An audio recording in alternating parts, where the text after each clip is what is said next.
আসসালামু আলাইকুম everyone, welcome back to my channel. সবাই কেমন আছেন? আশা করছি অনেক অনেক ভালো। আজ আমি আপনাদের সাথে সবথেকে সহজভাবে ভীষণ মজার আর মুচমুচে একটা ইভিনিং স্ন্যাক্সের রেসিপি শেয়ার করব। আর এই নাস্তাটা টমেটো সসের সাথে একেবারে জমে যাবে। তো চলুন শুরু করা যাক। এটা আমি কিভাবে তৈরি করছি দেখে নিন। আর এই স্ন্যাক্সটা তৈরি করার জন্য এখানে আমি 1 কাপের মতো পেঁয়াজ কুচি নিয়েছি, আর পেঁয়াজটাকে একটু মোটা করে কুচি করে নিয়েছি। তো আপনারা চাইলে কিন্তু এখানে পেঁয়াজের পরিমাণটা বাড়িয়ে বা কমিয়ে নিয়ে নিতে পারেন। তো মাঝারি সাইজের 5 থেকে 6টার মতো পেঁয়াজকে এভাবে কুচি করে নিলেই চলবে। এখন এটাকে একটা সাইডে রেখে দিচ্ছি। এখানে একটা মিক্সিং বোল নিয়েছি, আর এখানে আমি 1 কাপের মতো পেঁয়াজ কুচি দিয়ে দিয়েছি। এখন এখানে আমি এক এক করে মশলা অ্যাড করে দিব। তো খুবই ইজি এই স্ন্যাক্সটা, কিন্তু যে কেউ তৈরি করে নিতে পারবে। প্রথমে আমি এখানে দিয়ে দিচ্ছি 1 টেবিল চামচের মতো কাঁচামরিচ কুচি। তো ঝাল বুঝে এখানে কিন্তু আপনারা কাঁচামরিচটা দিয়ে নেবেন। দিয়ে দিচ্ছি হাফ চা চামচের মতো লবণ এখানে অবশ্যই স্বাদ অনুযায়ী দিয়ে নেবেন। এরপর দিয়ে দিচ্ছি এখানে হাফ চা চামচের মতো চিলি ফ্লেক্স। তো একটু স্পাইসি করার জন্য এখানে আমি চিলি ফ্লেক্সটা দিয়ে নিয়েছি। দিয়ে দিচ্ছি এখানে হাফ চা চামচের মতো লাল মরিচের গুঁড়া। তো ঝালটা বুঝেই কিন্তু এখানে এটা দিয়ে নেবেন। এরপর দিয়ে দিচ্ছি এখানে হাফ চা চামচের মতো হলুদের গুঁড়া। তো পেঁয়াজটা যেহেতু একটু মিষ্টি হয়, তাই কিন্তু এখানে মরিচ আর লবণের পরিমাণটা একটু বেশি করে দিয়ে নেবেন। দিয়ে দিচ্ছি এখানে হাফ চা চামচের মতো ভাজা জিরার গুঁড়া। তো সবশেষে দিয়ে দিচ্ছি এখানে হাফ চা চামচের মতো ধনিয়া গুঁড়া।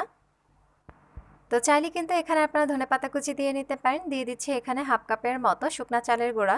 তো অবশ্যই কিন্তু এখানে শুকনা চালের গুঁড়াটা দিয়ে নেবেন। এতে করে কিন্তু খুবই মুচমুচে হবে, আর খেতেও কিন্তু অনেক বেশি টেস্টি হবে। তো সামান্য পরিমাণ পানি দিয়ে এটা আমি মেখে নিব। আর যদি হাতের কাছে শুকনো চালের গুঁড়ো না থাকে, তখন কিন্তু এখানে আপনারা শুকনো চালের গুঁড়োর পরিবর্তে বেসন দিয়ে নিতে পারেন।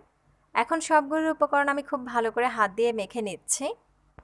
তো প্রথমে মেখে নেওয়ার সময় একটু ড্রাই মনে হতে পারে, তবে এভাবে পানি নিয়ে যদি মেখে নেন তাহলে কিন্তু খুব সুন্দরভাবে আপনারা এটা মেখে নিতে পারবেন। তো পেঁয়াজটাকে আমি একটু নরম করে মেখে নিচ্ছি। তো পেঁয়াজটাকে খুব ভালো করে শুকনো চালের গুঁড়োর সাথে মিশিয়ে নিতে হবে। তো দেখুন অনেকটাই নরম হয়ে গেছে। আশা করছি দেখেই বুঝতে পারছেন, ঠিক এভাবে আঠালো করে এটাকে মেখে নিতে হবে। তো খুবই মুচমুচে আর ভীষণ মজার এই নাস্তাটা কিন্তু যে কোনো সময়ের জন্য তৈরি করে নিতে পারবেন। তো অল্প সময়ের ভেতরে কিন্তু এটা তৈরি করা যায়। তো দেখুন এটা আমি খুব ভালো করে মেখে নিয়েছি, আর এটাকে একটা সাইডে রেখে দিচ্ছি। এখন এখানে একটা প্লেট নিয়েছি, আর এখান থেকে কিছুটা পরিমাণ পেঁয়াজের মিশ্রণ নিয়ে নিয়েছি। তো এইভাবে হাত দিয়ে কিন্তু এটাকে একটু রাউন্ড করে নেবেন। এরপর 2 হাতের তালুতে নিয়ে একটু চ্যাপ্টা করে নিতে হবে। তো হাত দিয়ে চারপাশটা এভাবে ঠিক করে নিব, তো যাতে কোনো ফাটল না থাকে। তো ঠিক এভাবে কিন্তু আমি এটা বানিয়ে নিয়েছি। আর ঠিক একইভাবে আমি আরও একটি বানিয়ে দেখাচ্ছি। তো এই স্ন্যাক্সটা কিন্তু যে কোনো শেপ দিয়ে আপনারা বানিয়ে নিতে পারবেন, তবে চ্যাপ্টা করে নিলে কিন্তু এটা খেতে বেশি মুচমুচে হবে। তো এই পেঁয়াজের চপগুলোকে আমি একটু বড় সাইজ করে বানিয়ে নিচ্ছি। আপনারা চাইলে কিন্তু এর থেকেও ছোট করে চ্যাপ্টা করে বানিয়ে নিতে পারেন। তো দেখুন সবগুলো পেঁয়াজের চপ আমি বানিয়ে নিয়েছি।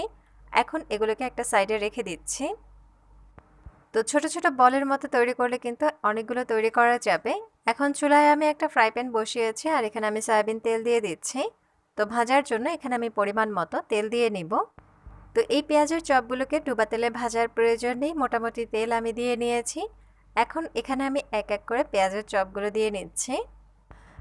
তো এই অনিয়ন চপগুলো ভাজার জন্য কিন্তু একটা বড় খোলামেলা প্যান নিয়েছি, আর এখানে আমি প্রায় 6টার মতো চপ একসাথে ভেজে নিব। তো এই অনিয়ন চপগুলো ভাজার সময় কিন্তু 2 সাইডই খুব ভালো করে উল্টে পাল্টে ভেজে নিতে হবে। তো যখনই কালারটা খুব সুন্দরভাবে চেঞ্জ হয়ে যাবে, তখনই বুঝতে হবে এগুলো কিন্তু ভাজা হয়ে গেছে।